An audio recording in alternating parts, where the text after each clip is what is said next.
طریقہ کار یہ ہے کہ مانا کہ دربار کی طرف جانا شرک نہیں ہے، لیکن طریقہ یہ ہے کہ وہاں پہ بھی جا کر آپ اللہ والوں کے قرب میں جا کر نوافل ادا کریں، اللہ کی عبادت میں مشغول ہو جائیں۔ پروردگار مجھ پر فلاں مصیبت آ گئی ہے، اس ولی کامل کے صدقے میں اس مصیبت کو آسان فرما دے میرے لیے۔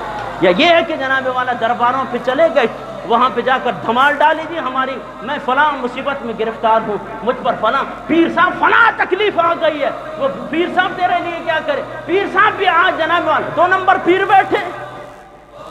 آج جب ہم اس بات کی جناب والا لوگوں کو بتا رہے ہوتے، دوسرے بھی ناراض ہو رہے تھے۔ او بھائی، جو سچا پیر ہوتا ہے وہ شریعت کے مطابق عمل کرتا ہے اور خود بھی عمل کرتا ہے، اپنے مریدوں کو بھی شریعت پر عمل کرنے کی تاکید فرماتا ہے۔